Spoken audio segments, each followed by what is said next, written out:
Welcome to In Case You Forget, a podcast for foster care caseworkers who carry more than anyone sees. If this work feels heavy and follows you home, this is a space to process, reflect, and remember why you said yes. I'm Jamie Cabe. And I'm Jamie Finn. We're so glad you're here. Today, we are so excited to introduce you to Angie Lunow. Angie has spent over 20 years serving Carver County, Minnesota, primarily licensing adult and child foster homes. She considers it a privilege to work alongside individuals and families whose compassion drives them to care for others in meaningful ways. Outside of work, Angie is a devoted wife of 23 years and a proud mom to 2 active high schoolers, and she is often found cheering them on from the sidelines. Oh, how I understand this. Angie, I'm really excited to have you on today, and I do want to let our listeners know that Jamie Finn could not join us today, so we're going to miss her today.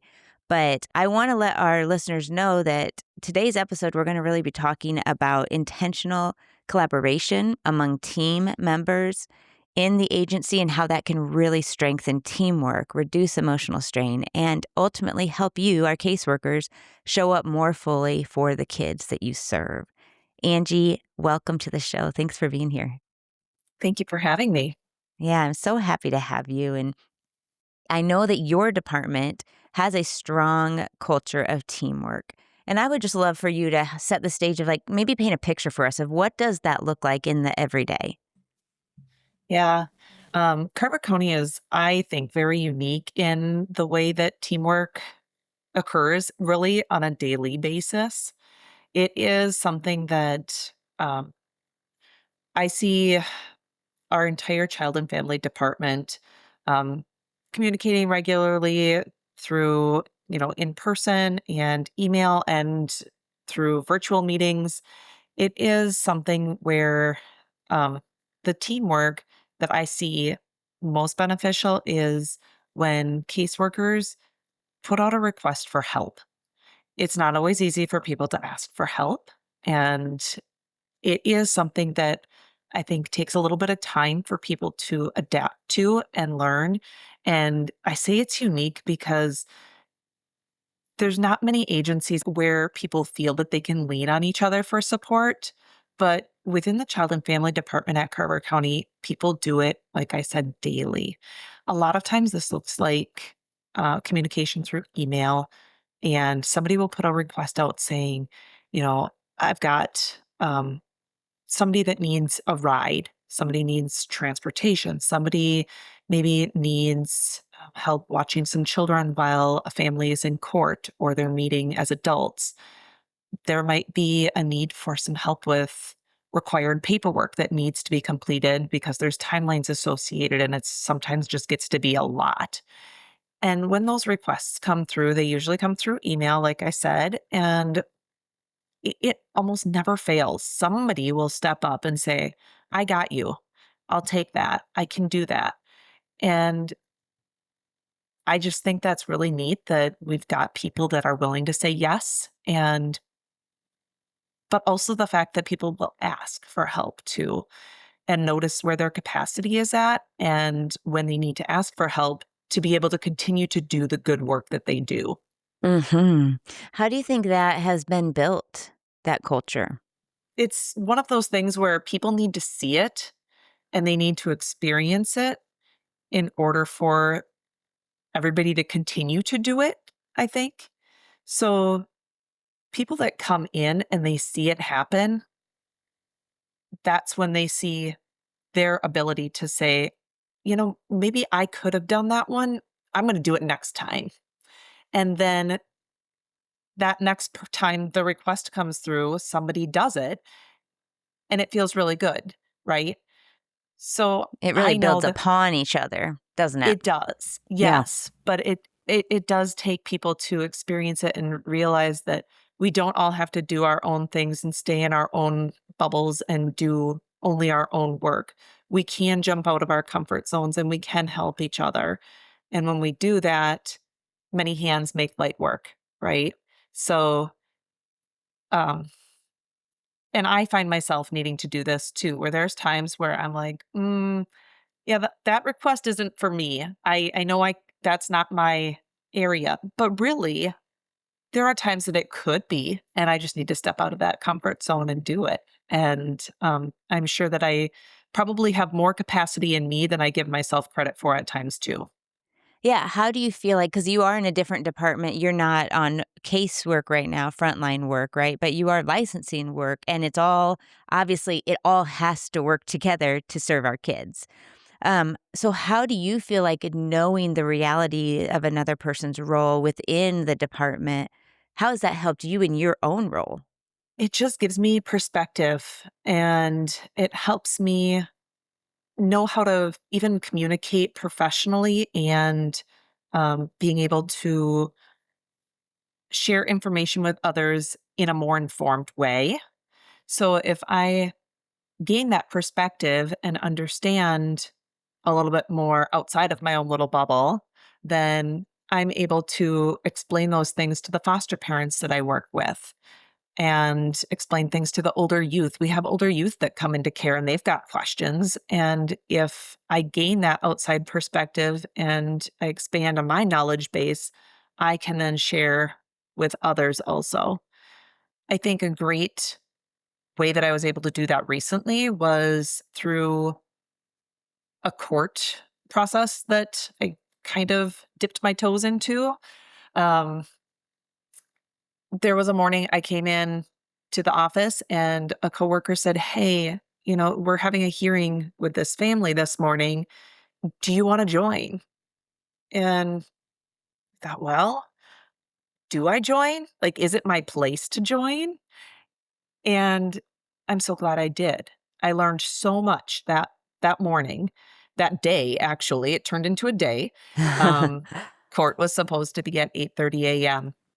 And I went because I wanted to learn a little bit more, see a little bit more um, from different perspectives of the caseworker, the family that was going to be there. And I knew that this family had quite a few children in it that were going to be age 10 and older. And in Minnesota, age 10 and older is invited to attend court. Oh, interesting.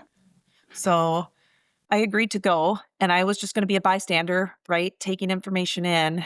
And my first takeaway was just because court was scheduled for 8:30, that is not when we got started. Um, so it was actually several hours later before court started for many reasons and changes, right? Um, There were, I think, 4 of the children from this family that were there, and they were waiting in the hallways with their family just like everybody else, and these are public hallways, but as we were waiting, the family interactions between the adults escalated and tensions grew, and I could see that the children were taking that in, right? They were experiencing maybe some things that they probably didn't need to. So I had talked with a coworker and said, "Hey, can we move these kids to a different room away from this public hallway space until court begins?" So that's what we did. And we moved them to a visitation room on our child and family department side of the building. And it was a more child friendly space for them to hang out, play games. And then we just took turns as staff sitting with them. I enjoyed my time in that room with those kids. It gave me a chance to get to know them a little bit more, personalize them as children that were going to be impacted through the child welfare system. And hours continued to pass. What would have been their lunchtime, right, at school had come and gone. So then here we are as workers leaning on additional support in our department, who then we had other people step up and say, "Yeah, I can coordinate food. I can go get something and bring it back for them." And they did. And it's with like no hesitation that the entire department just kind of jumps in. And these are the kinds of things that happen on a regular basis that one person can't do on their own. They Right. really do need to lean on other people to help Yeah. make it all happen. There's a couple things that come to mind as you say that. One is it really is the responsibility of all parties to both ask for help and give help, right? And it doesn't Yes, work if either of those things don't happen. And so correct. that's why it really does take a team effort, where people are really bought into this idea of we work together. Um, but I'm also just thinking about how you talked about perspective. Like, if you hadn't gone there and maybe you hadn't seen the amount of time it took, what might have been some frustrations you may have had or impacts you may have had because of that this gave you perspective that diffused that? You know, the timing piece of it is huge because it was known that this family didn't have a lot of safe supports that we would be able to tap into for placement. And so, if the judge ordered these children to come into foster care, we knew that we needed to have like a backup foster home for these children because we weren't going to have family or relatives, kin, anybody that we would be able to place them with. So, the timing piece of it, when we have foster homes kind of waiting in the background to hear are they needed or are they not, they're constantly kind of knocking on the door saying, "Hey, do you need us or do you not need us?"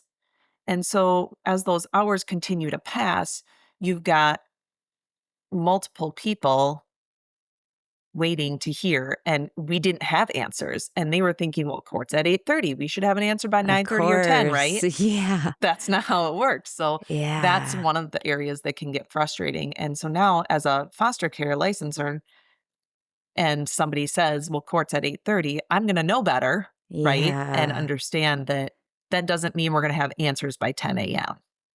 We may not have answers till 4 p.m. Right. And that's the way it goes. Right. But that's new perspective that was gained. I love that so much. And I think you're getting people frustrated going, tell me, tell me, tell me. And like, you don't have the answers. But so often our caseworkers feel that all the time, right? They don't have the answers either. And so I just love that because that gave you like a empathy and an understanding. And it gives you the opportunity to then share that empathy and understanding with the foster parents or the Right. potential foster parents. So Right. that's really cool. I love that. I appreciate you sharing that. Okay, so let's kind of talk about obviously in this line of work, things it's you're working literally with emergencies all the time. And yet there's so many times that things stall, right? Or I mean, you're it's crisis situation and yet it's like hurry up and wait, right? And Yes. um so there are times when things are moving fast. Mhm. Stakes are high, right? Mhm. Do you have any habits that help you really stay aligned with coworkers instead of just kind of all just kind of head down working on your own thing? I am one that always wanted to just fix things all the time, find a solution to the problem as fast as possible and make things better. And I'm learning that's not reality. Mm. I recently read a book called Let Them, and then it's kind of Let Me. So that whole thought process has helped me to slow down and letting everybody else do what they need to do in their expertise and kind of watch and see where it is that I can let me do what I can to support them. So I think it's helping me to really slow down versus trying to fix, but instead be more of a support. And when you have that attitude, what does that do to you, like in your mindset? Helps me understand that I can't control everything. Mm. And I should know that already, right? God is ultimately in Right. control. I am not. Right. Um, but it also comes into this line of work in which everybody has their areas that they're going to be able to make that impact and that change that needs to happen. And sometimes that one person can't do it all. Like we've said, you've got to lean on other people to make it all come together. What do you do though when it's you don't feel like the other people are doing their part? Mm. When you're like, oof, I could do it better, when you start to think those things, which may or may not be true. But how do you kind of Yeah. stay in your lane uh, and keep a kind of a attitude of like, we're in this together? For the most part, I'm gonna say we have some stellar workers at Carver County, so I can't say this happens too much. So I've gotta give That's them awesome. compliments where they're due. But, every now and then, I would say it's a matter of the approach then at that point in time, if I'm kind of wondering, like, why is or isn't this happening? Really, it's about having the conversation, approaching that person that probably has the answers and might be able to do something, and asking them where things are at. Is there something I'm not aware of? Can you fill me in? Maybe provide me with an update. And then I will sometimes offer a suggestion if I'm kind of really feeling like this should be happening, XYZ. And I will then offer that as a suggestion. Hey, have we thought about doing this? Or have you thought about doing this with the family? Maybe it's already been done. If it has, awesome. If it hasn't, could we try it?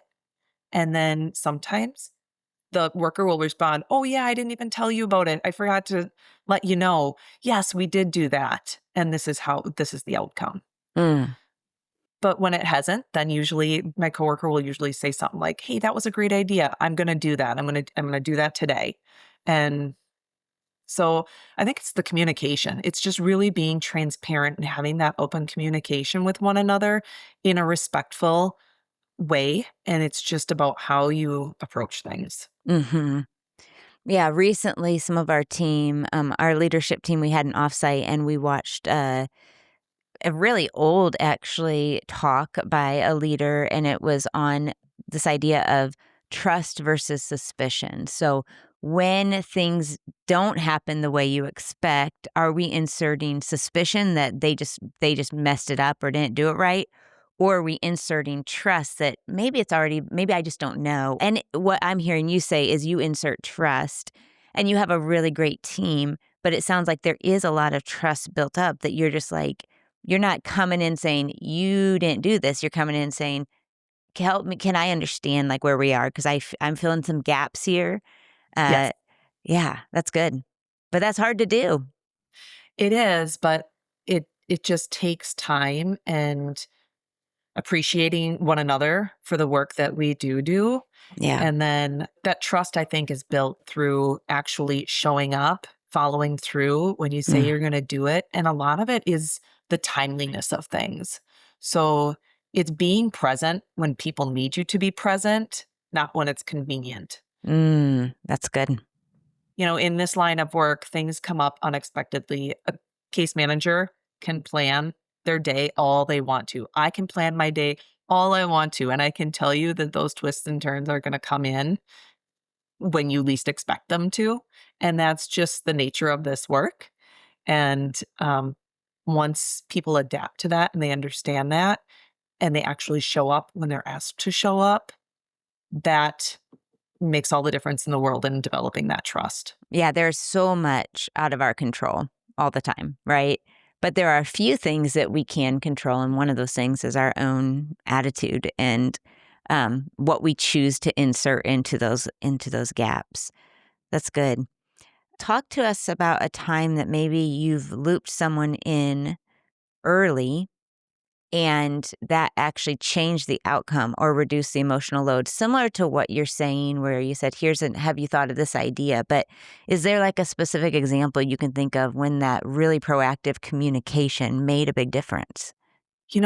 I think some of our case managers have experienced this multiple times when they're looping in the foster care team, when they have kind of those thoughts of, this case is kind of telling me we might need placement today. And that's definitely looping in people early. Sometimes it's just our relative search worker that gets looped in, but then she keeps us informed. Other times it's the entire foster care team saying, hey, I'm heading out to this home. I'm not seeing much of a network that's built around this family. So we might need a foster home. Can you kind of start looking and have something maybe as a backup or on standby? And I think that looping in early makes a big difference.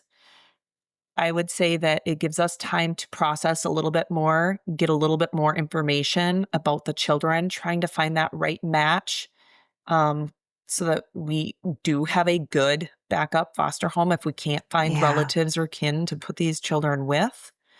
And the only part that gets a little tricky with that is we have that foster home then maybe identified that's willing to take these kids, right? Again, then that foster home, they're preparing. Yeah. They're preparing their Right. home, Right. they're preparing their family, they're preparing their hearts, and they're talking to maybe other children that are already in the home, right? And then maybe placement isn't needed. Maybe they're able to maybe those kids were able to stay in their own home, which is ultimately what we would want to see, right? Right. Or maybe we found family or somebody that these kids know, maybe a neighbor that's willing to bring them into their home. But then, now that we were looped in early and we had that backup home Yeah. lined up and they're not needed, that's Yeah. difficult on that home. Yeah, man, that's right. But we try to change that mindset and help them understand that regardless, we thank you for being willing, being available, and being ready to bring a child or these children into your house, into your home. But they get to stay somewhere that they know, or they get to be with people that they know already, that they love. And really, when we're looking at the big picture of things, that's so much better for those children Right. to be in that situation than coming into one of our traditional homes. There's just nothing easy about it though, is there? You know, Oh, no. there, because either the opposite then is like, well, maybe you speak to that. What does the opposite look like when it nothing is happening early and it's you're getting communication when the need is right now? I think that's more difficult, um, because really then sometimes then we've got children sitting at the government center waiting for a home to be identified, and then the pressure's on a little bit more. And as much as we try to find that right match and the best home, sometimes it's just going to be this is what we've got, and this is Yeah. what we're going to have to make work. Yeah. And sometimes it works, right? But other times you can kind of see that maybe this is something that's going to last for a couple days. Maybe it's a stellar home and they're going to take great care of these kids for those couple days, but maybe that's where their capacity is at. And then Right. that means we're going to have to move these kids again. And Yeah. multiple moves is not ideal. No. Right. So when those requests come in, I'm not going to lie, I am always saying a little prayer. Please help us find that right home for these kids so they do not have to move more than they, more than they really need to. But yeah, I feel that the pressure and probably even your whole body kind of goes into high alert of we have to do this now and it becomes more the urgency over maybe the ideal is what I'm hearing you say. Right. It's really important to communicate and then even just set up expectations. I think even with foster parents, I mean, it is such a challenging role as well.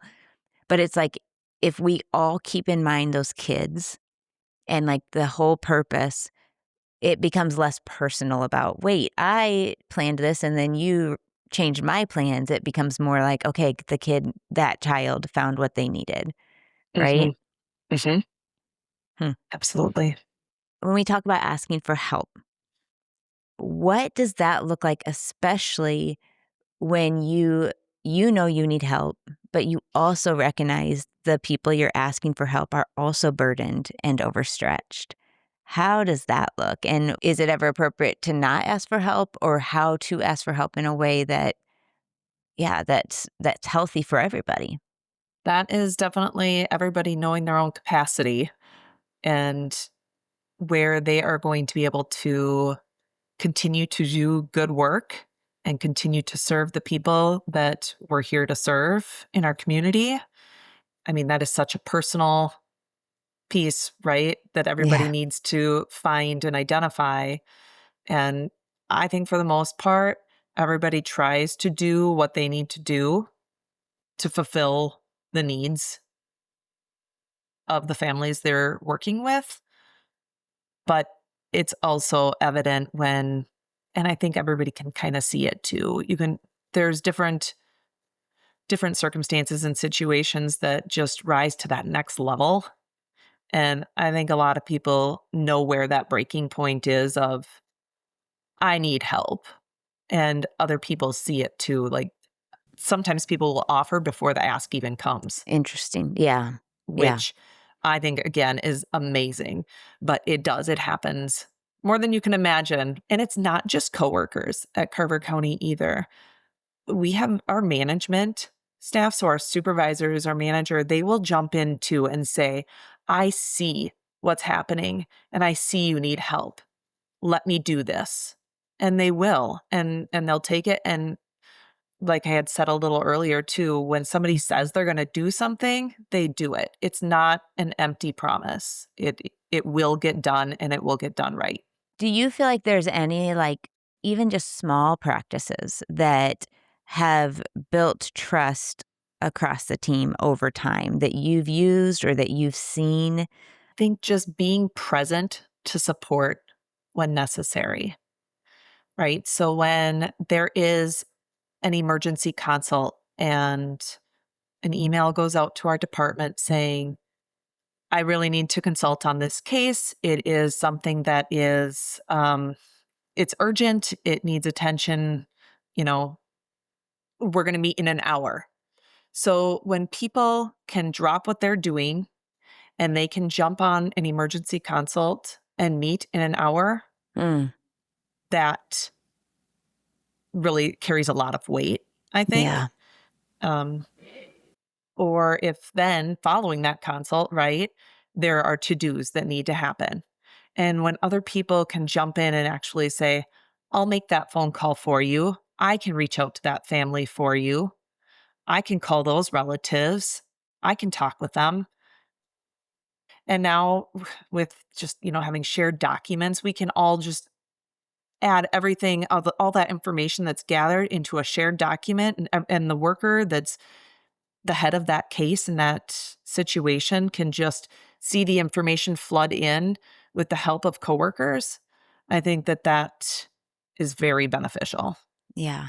I'm just continually struck as I think about the importance of team because it isn't even just one worker asking one other person for help Oh because no. that would also burn out both, right? Yes. Yes. But it is a team. It truly is a team effort of the whole saying, many hands make light work, right? It's when you spread it out, it just doesn't burden everyone in the same way. In fact, I imagine you can correct me, but I imagine there's even almost a energy that it brings to the whole team to be like, we did this together. Yes. You made me think about then those appreciations that follow, like a bigger situation that comes up. And that's something too. I mean, when a thank you comes across through our department, usually from like upper management or supervisors or even the coworkers and the people working that case and whatever the situation was in that moment, and they acknowledge that it was heavy, it was hard, it was a lot of work, and everybody helped, and that work is acknowledged, that's enough. Now, I'm not gonna lie, the ice cream cakes and the donuts and all of those things too, right? That's nice, and it's very kind and appreciated when those come in the next day, but it's the words that mean the most, and it's recognized, and people are given that grace when things do get hard and maybe something's missed or, maybe somebody wasn't in the best place in the moment, but people offer that grace too, to understand that it is hard and what we can do to be better next time. I'm thinking right now of caseworkers listening who are like, man, that is not the case in my agency. Mhm. And I wish it were. And is there anything that they can do right now to help start something like that or to to make an impact in a way that starts this process of like, how could we build a collaborative environment? I firmly believe in transparency and strong communication. I think you have to communicate what your need is. You have to be clear about what your need is and the urgency behind it. People don't know what they don't know. And until you tell people what you need and how quickly you need it and when you need it by, they just don't know. So I do think that you need to ask for help if you need it. And just know that somebody in your agency and organization, they are going to have the heart and the capacity to help you. And you might have to ask more than once. You might have to ask multiple times, but eventually somebody is going to see it. They're going to offer that support, and then you're going to reciprocate, and it's going to go back and forth, and others are going to see it, and it's just going to keep building because people have to see it work. Yeah. But it's not going to start anywhere if people don't start asking for the help. But that's very vulnerable, isn't it? It is. And like I said, more than once. So it might Yeah. not happen the first time, and you might be like, nobody here is going to help me. But you do it again, and maybe somebody's going to see it, right? And they're going to be like, yep, I can do that. So time Yeah. and clear Time. communication. Mm-hmm. One other thought I just had as you were talking is maybe even having, I know it's hard when you're already nearing burnout, if you're in that situation, but if there's, if you can also have an eye out for those around you to see if are there ways you can help as well, I love that. offering help. Yes, I love that. Yes. And that is something I alluded to earlier, but yeah, you're right. Offer the help first. You're right. And then others might catch on to that. I think there's both. I think it's a both and it is vulnerable and it might not turn out the exact way you hope, but it also might turn out much better than you'd hope, you know? Yes. So we have to try.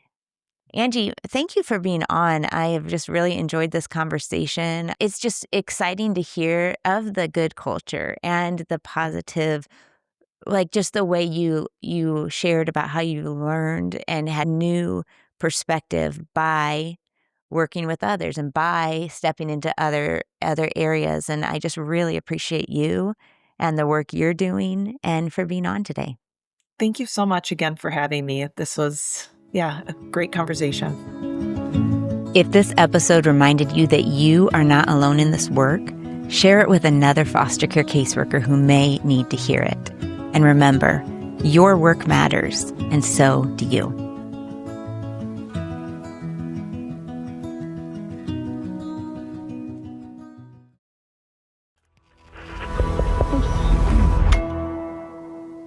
Resonate.